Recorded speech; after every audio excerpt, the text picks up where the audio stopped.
The painting that made everyone who saw it die. No one knew where it came from.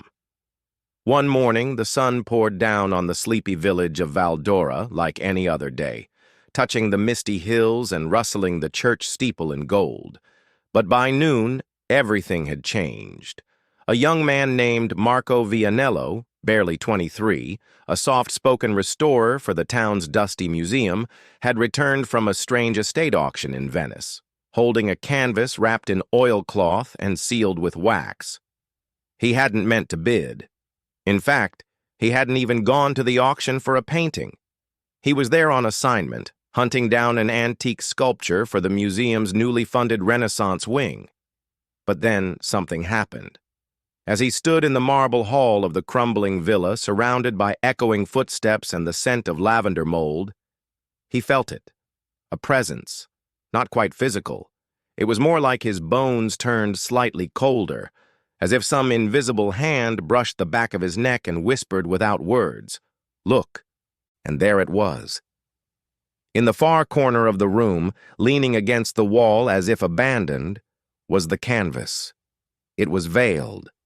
But even through the cloth, Marco could feel it watching him. He walked toward it without realizing he had moved. His hand rose before he could stop it. €50, he muttered. No one bid against him. No one even acknowledged the painting. And the auctioneer, a frail man with shaking hands and cataract-glazed eyes, didn't even call out the sale.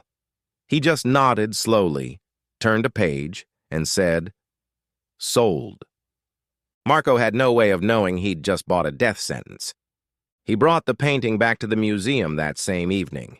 He didn't unseal it immediately. Something about it unnerved him, but he chalked it up to fatigue, or perhaps the strange atmosphere of the villa. He placed it gently in the archive room on the lower floor of the museum, far from any visitors or staff. Then he went home to sleep. That night, Marco dreamed of screaming faces. They weren't yelling out of pain, but warning, like silent mouths gasping behind glass, trying to tell him to stop. When he woke, there were marks on his arms, not scratches, impressions, as if fingers had gripped him in the night. By noon the next day, curiosity outweighed fear.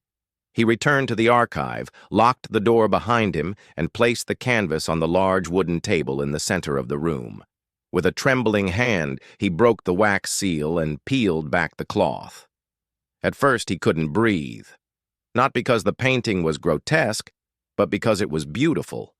More beautiful than anything he had ever seen. It showed a single figure, a woman with long silver hair, wearing a black veil and seated in front of a mirror. But her reflection was missing. Behind her, a dark forest stretched across the background, with twisted trees and no sky, and at the bottom of the canvas, just barely visible in the brushwork, was a house with no windows. Her eyes, they weren't painted, or at least they didn't look painted. They looked real, alive, wet with tears that never moved. Marco found himself leaning closer, closer, as if gravity itself pulled his face toward hers. He didn't realize he'd been staring at it for almost an hour. He blinked, backed away, and left the room, locking the door behind him. That night, he felt sick.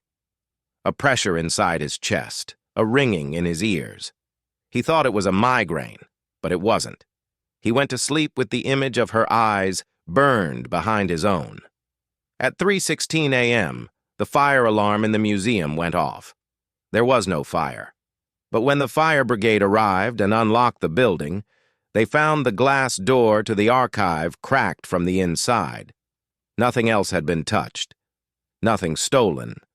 But every single piece of art on that floor, restoration items, statues, frames, sketches, had been turned to face the wall. Except one. The painting had moved to the center of the room. No one admitted to moving it.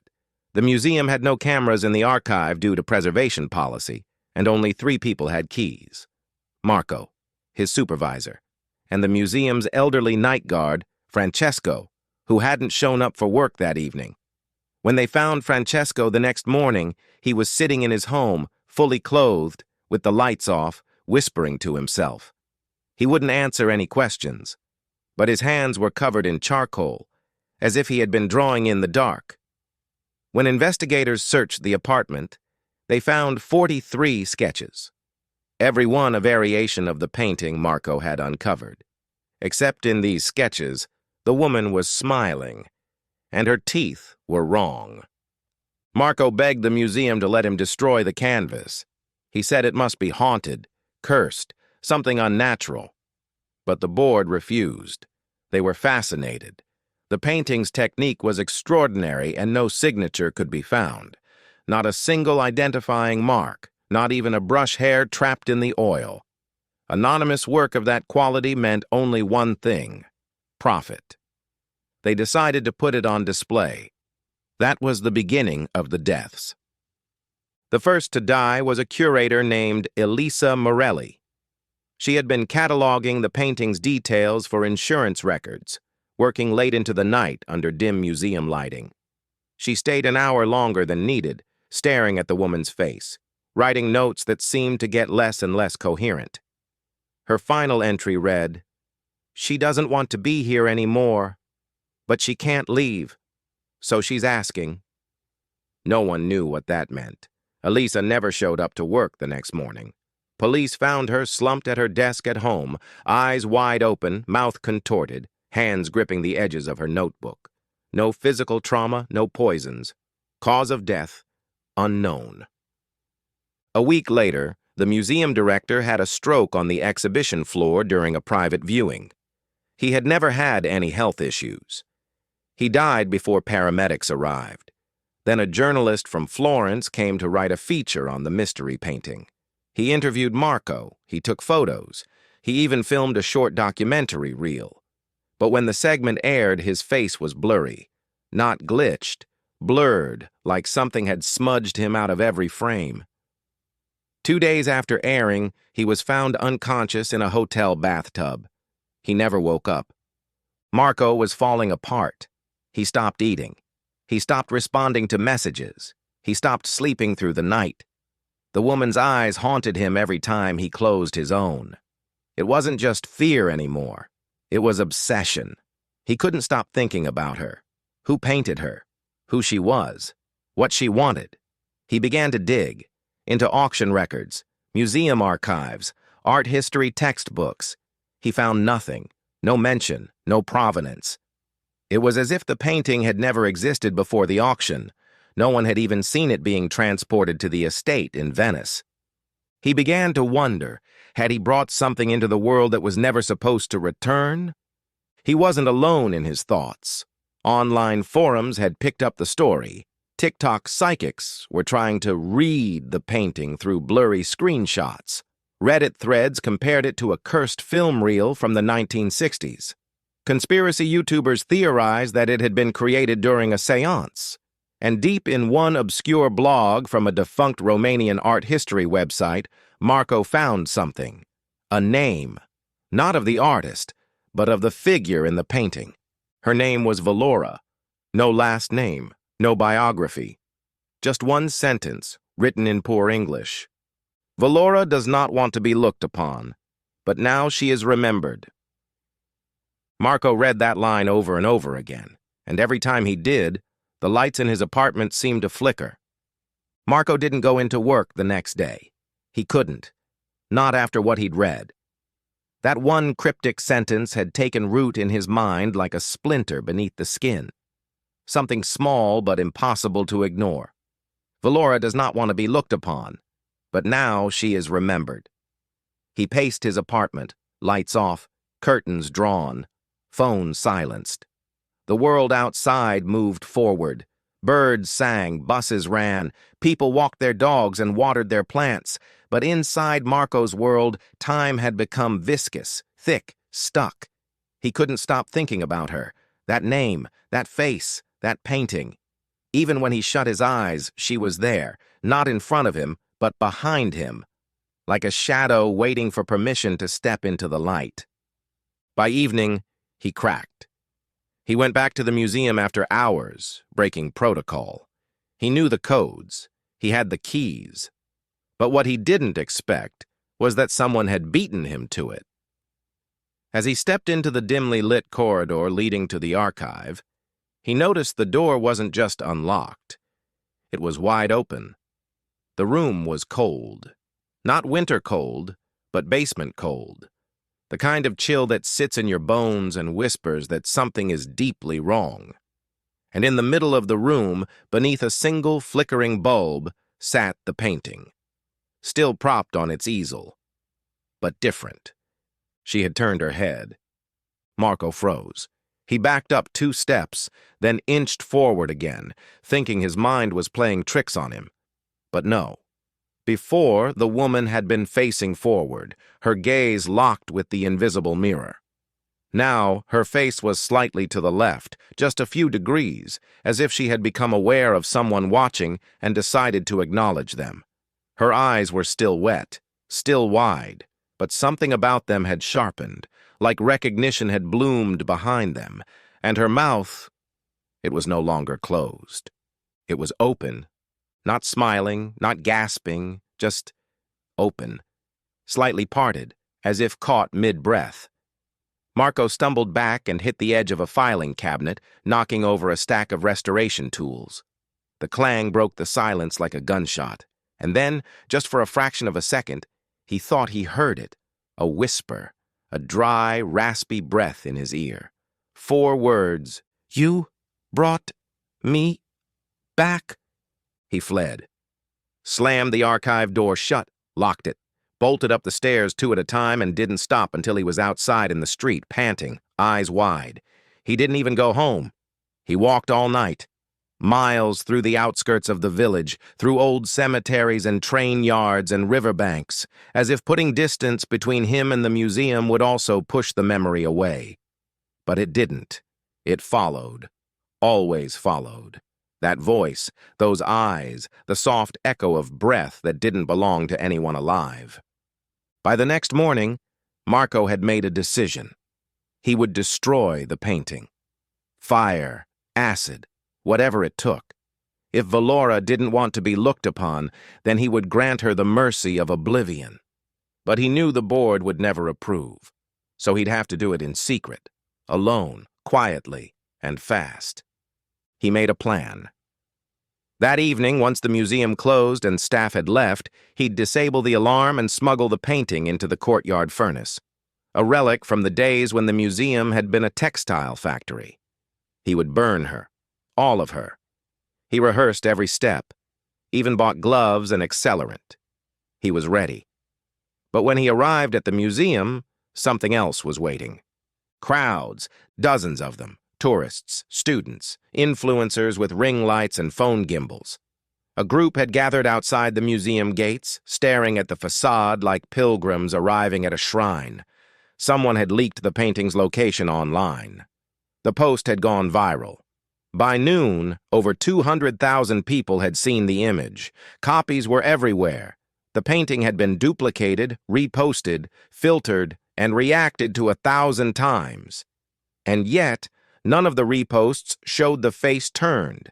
In every version online, the woman's gaze was still forward, still frozen. But Marco knew. She had moved, and she was still moving. Inside, the museum board had already seized control. They had brought in private security, set up velvet ropes and ticket sales. They had no idea what they were dealing with. To them, it was publicity gold. An anonymous masterpiece gone viral, wrapped in rumors and tragedy. But to Marco, it was a contagion. A living thing, feeding off attention, growing with each view, each whisper, each passing gaze. And now it had reached the tipping point. Now, she was everywhere, and she didn't want to go back. That night, 3 people died. A social media influencer who live-streamed herself standing in front of the painting for 30 minutes collapsed on the street 2 hours later. No cause found. A local priest, who had tried to bless the museum's exhibition hall with incense, fell down a flight of stairs and cracked his skull open. and a child, barely 10, had a seizure while sketching the painting from memory at home. When he woke in the hospital, he said one thing before falling asleep again. She blinked. Marco was running out of time. He knew it wasn't just about the painting anymore. It was the memory of it, the shape of it, the idea of it. Like a virus not made of cells but of thought. A mimetic infection, slowly tearing at the veil between reality and something else. He returned to the defunct Romanian blog, desperate to find the author. No contact, no links, nothing.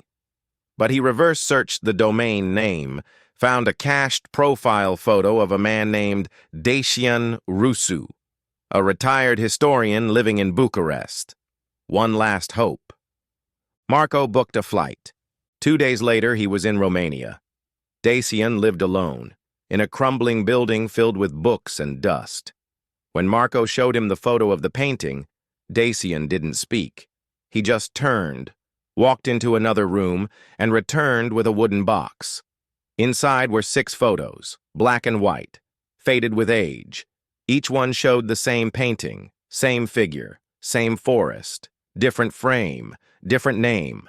The back of one was labeled Alicante 1902, another Prague 1871. One even said Boston 1949. The last had no location, only a word. Valora. Dacian finally spoke. His voice was low, rough. She shows herself to those who remember. Not paint, not art, not fiction. She is memory itself. And now she is hungry. Marco's throat went dry. He asked if the painting could be destroyed. Dacian just looked at him, eyes filled with pity. You can burn the canvas, but not the image that lives in you now. The flight back from Bucharest was silent. Marco didn't speak to the flight attendants. He didn't eat. He didn't sleep. He stared ahead, eyes fixed on nothing, body trembling beneath his jacket. Every sound felt distant. Every flicker of movement reminded him of her. In the aisle, he thought he saw the veil of the woman swaying. In the reflection of the window, her eyes looked back at him.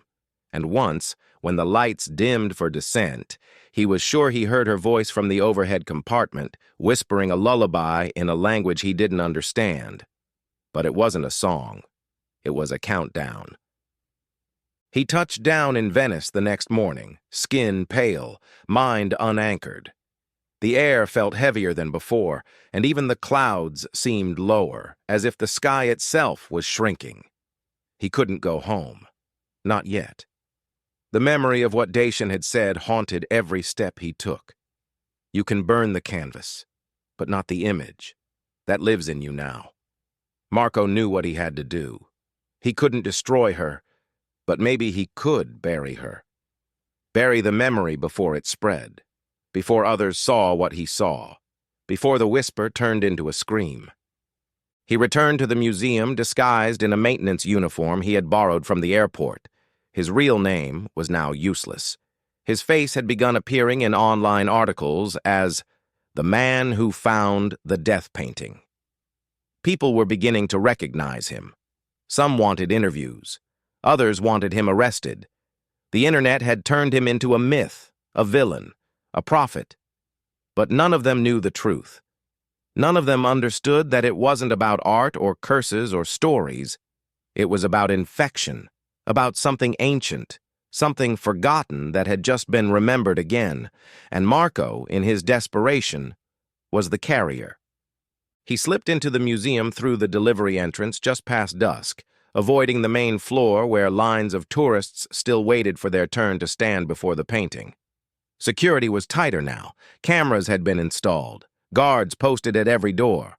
But Marco knew the building like the back of his hand. He moved through dark stairwells and service corridors like a ghost, careful not to make a sound. The plan was simple: find the painting, remove it, replace it with a replica he had created on the flight, just a black canvas with the words "closed due to restoration" painted crudely across it. Then slip back out, take the original deep into the hills outside Valdora, and bury it beneath earth, rock, and time. He reached the exhibition hall at 8:14 p.m. What he saw stopped him cold. The room was empty. No visitors. No guards. Just silence. And the painting was gone. In its place stood an empty easel, flanked by two black velvet ropes and a single spotlight that flickered nervously above. On the floor, a placard lay face down. Marco picked it up. It was blank on both sides. No label, no name, no description, just white space. He turned slowly, heart thundering, eyes scanning the corners of the room. That's when he noticed it. Just outside the line of light, in the far right corner of the gallery, stood something tall and narrow, covered in a black cloth. It hadn't been there before, and it wasn't part of any exhibit. Marco stepped toward it. His hands were shaking as he reached for the cloth, a dread so thick in his chest it felt like drowning. He pulled, and there she was, not painted, real, standing, not on canvas, but on legs, flesh, pale, barefoot, her eyes no longer frozen, but moving, slowly, toward him. Her lips moved, not in speech, but in mimicry, mouthing the very breath he was holding inside his lungs. Marco stepped back. She stepped forward. One slow motion, as if the air between them belonged to her now, as if he had no more right to exist in that space. He turned and ran, down the stairs, through the corridor, into the storage basement where the old furnaces and discarded frames gathered dust. He locked the door behind him and collapsed to the floor, shaking, gasping. The fluorescent light above buzzed overhead, flickering faster than his heartbeat. He didn't know what was happening. He didn't know if it was real. But he knew one thing. She was no longer confined to the painting. She had crossed over, from memory into matter, from image into being. He looked down at his hands. They were covered in black paint, thick, wet, as if he'd just dipped them into her eyes. But there were no brushes, no palette, no canvas, just him, and the echo of her footsteps on the concrete above. Marco didn't sleep that night. He didn't leave the museum. He hid. Curled in a corner behind a stack of old crates, surrounded by broken frames and spiderwebs. He thought about the people who had died. He remembered Elisa's note. She can't leave, so she's asking. Asking what? For release? For vengeance? For a witness? Or was she asking for a body? At dawn, he finally emerged. The museum was quiet. No one had seen him. No one had noticed the missing painting, not because it had been stolen, but because everyone who had come to see it had walked away believing they had. That's what she was doing now, projecting herself into minds, into screens, into stories. Marco knew the museum was no longer the only infected place. Anyone who had seen a photo, anyone who had drawn her, reposted her, spoken her name, they were all at risk now. She wasn't in the painting anymore. She was in the world. He had to warn someone. Anyone. He returned to his apartment, barricaded the door, opened his laptop, and began to write. Not a story, not a report, a confession. He uploaded the photo of the original painting, described every detail, every change, every death, and he ended with a plea. Do not look at her. Do not draw her. Do not remember her face. If you have already, it is too late. She knows you, and she is looking back. He clicked publish. Then he sat in silence, waiting. Waiting to hear the knock on the door. Waiting to hear her breath in the walls. Waiting to feel the temperature drop. But nothing came, until he looked at the window and saw her standing on the other side of the glass. She didn't knock. She just raised her hand and pointed. Not at him. At the mirror behind him. Marco turned. In the mirror, he was alone. The mirror behind Marco did not show his face. It didn't show his apartment. It didn't even show the room he was standing in. It showed her. Just her. standing where he should be, eyes wide and empty, mouth still gently open as if breathing through the glass. The moment he blinked, she moved.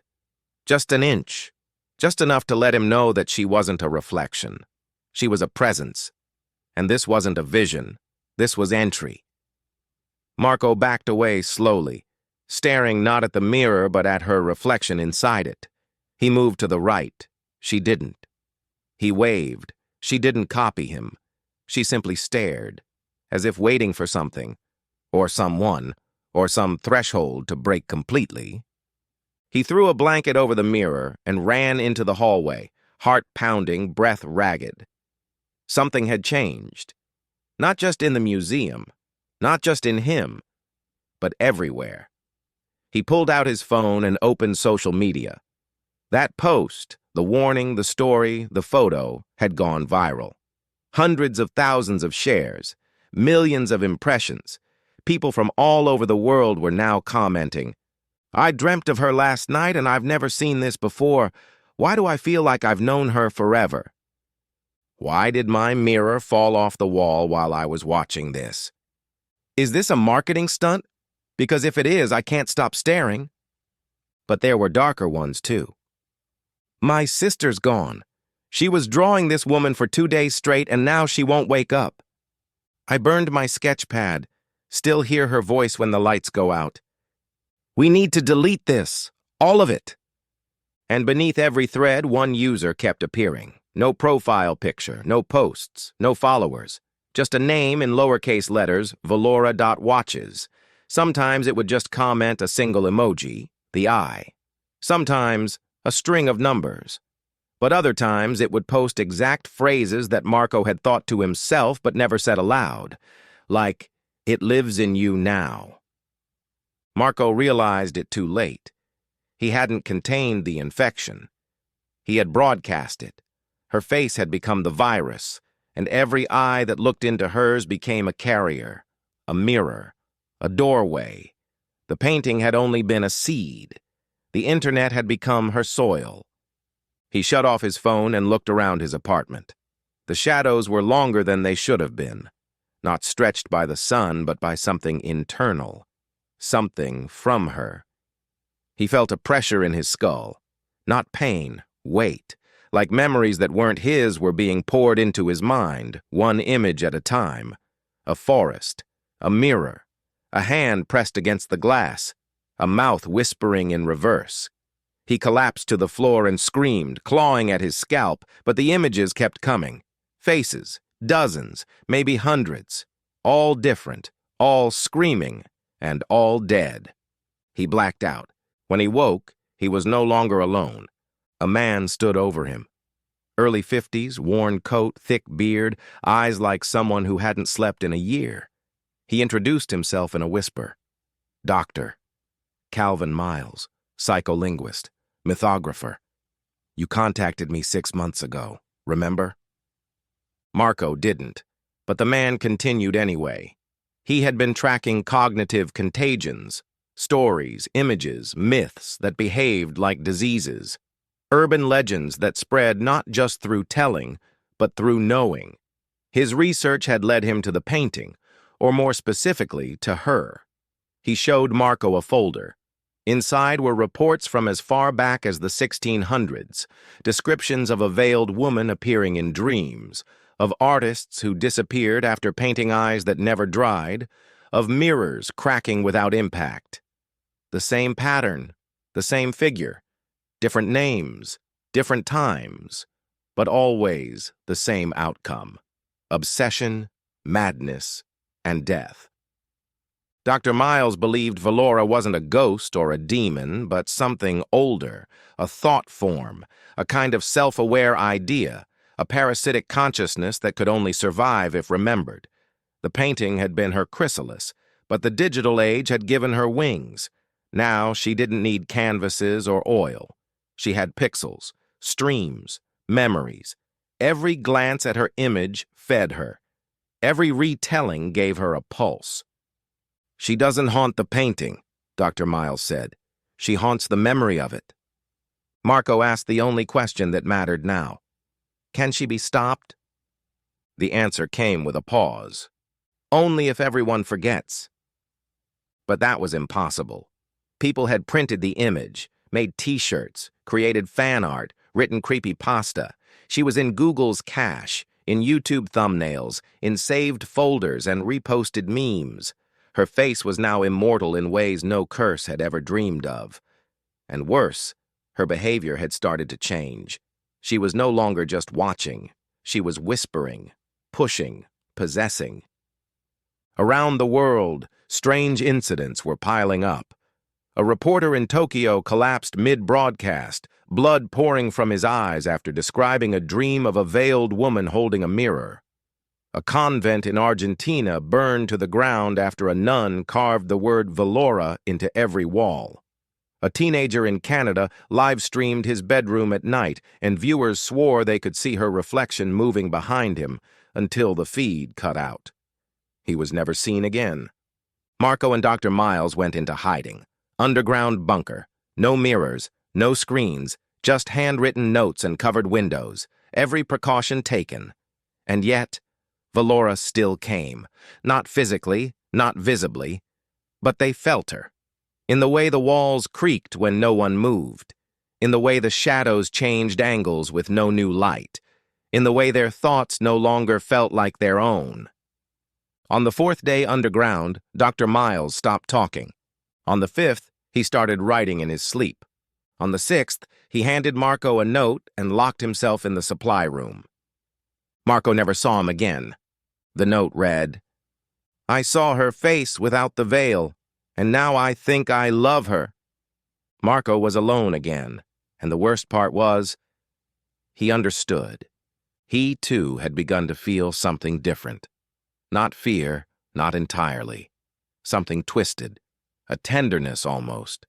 She had followed him through every thought, every nightmare, every waking hour, and now she felt like part of him. Like she had always been part of him. Like his memory didn't just contain her, it had been made for her. He stood in front of the boarded mirror and slowly removed the covering. And there she was. But this time she didn't point. She smiled, not wide, just enough. And then she spoke. "Now, you remember." The room was silent. The kind of silence that isn't empty but full. Full of breath you don't hear. Full of eyes you can't see. Full of things waiting just beyond the light. Marco stared into the mirror, and she stared back.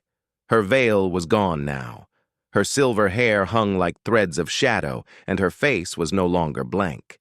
It was knowing, human, but not human. Her smile was not one of joy or malice. It was the smile of inevitability, the smile of something that had waited patiently through centuries of being ignored, forgotten, buried, and had finally been remembered enough to walk through. He didn't run. He didn't scream. He didn't look away. He simply nodded, and she blinked for the first time. And when she did, the world changed. The mirror didn't crack. It rippled, as if the glass were water and the surface had just been touched by wind. Marco felt his chest tighten. A ringing in his ears rose until it drowned out every other sound, and he stumbled backward, hands to his head, as images crashed through his skull like waves, paintings through history, faces frozen in oil, anonymous artists screaming behind their own brushstrokes, entire galleries sealed off for reasons never explained. She had always been there, not just in one painting, in many, hiding, waiting, fading, returning. She was the reason certain names were forgotten, the reason some artworks vanished without trace. Because every few decades, someone remembered too much, and someone else had to silence them. Now it was too late for silence.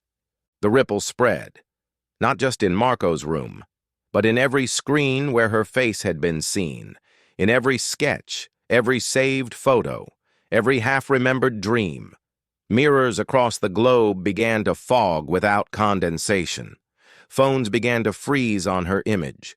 And people, millions of people, began to feel that same pull Marco had felt. that same weight in the skull, that whisper in the ear. She was no longer confined to being seen. Now she could see. News anchors fumbled their lines. Painters abandoned their studios. Schools reported mass hallucinations in art classrooms. In London, every mirror in a department store cracked simultaneously. In Seoul, 3 university students were found in a locked room with their eyes scratched out. And on the wall, written in their blood, was the word, "Remember." But the most terrifying incident came from a village in Norway where every resident, all 312, vanished overnight. The only thing left behind in every home was a mirror, all of them showing her. Marco knew the world was slipping, not all at once, not dramatically, but in layers, like peeling skin, like reality unraveling at the seams. The more people thought of her, the more they became her carriers. And now, she was evolving. The mirror was just one entry point. Soon she wouldn't need it at all. Just a name, a memory, a whisper. And yet Marco couldn't bring himself to destroy the last mirror. Instead, he did something worse. He spoke to her. He asked why. Why him? Why the painting? Why now? And she answered, not in words, but in feeling. A tide of memory washed through him. Not his, Heron. He saw a village long gone, a tower where a woman had been locked away not because she was cursed, but because her memory was too powerful. A cult of scribes who tried to paint her out of existence, a fire that destroyed her name, a monastery that buried her image behind walls. And then, silence. Long, bitter silence.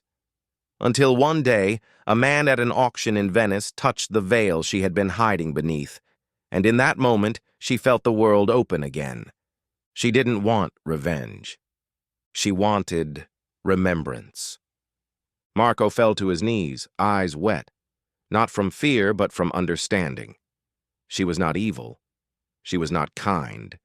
She simply was. Memory, after all, doesn't care if it helps or hurts. It only wants to stay alive. And Marco, in the final act of surrender, opened his laptop and began to write again. Not a warning, not a plea.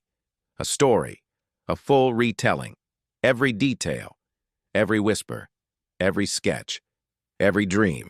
He posted it everywhere. Forums, video sites, chat rooms, dark web servers. He even called an old journalist contact and gave him full permission to publish his name, his story, everything. He titled the post, "The Painting That Made Everyone Who Saw It Die." And then he sat down in front of the mirror, folded his hands, and whispered her name. Valora. For a long moment, nothing happened. Then the lights dimmed.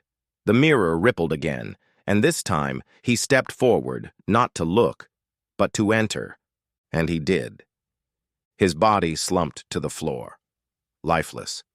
But in the mirror, he stood smiling. Beside her. Together. They had become the memory. To this day, no one knows who originally painted the image. Museums won't talk about it. The original canvas has never been recovered. But strange things continue to happen online. Videos vanish, files corrupt, artists go missing after sketching a certain face, and once in a while people report strange reflections, not in mirrors, in screens, in windows, even in puddles, just a glimpse of her. And once you see her, once you remember, she sees you too. So if you're hearing this and you've made it this far, don't try to forget, because you can't. She's already in your mind now. She doesn't want to be feared. She only wants to be known, and the more you think about her, even just a little, the more she smiles. If you want more chilling stories like this, true or twisted, make sure to like, subscribe, and follow the channel. Uncle Luke always has one more secret to tell, and one more name you were never supposed to remember.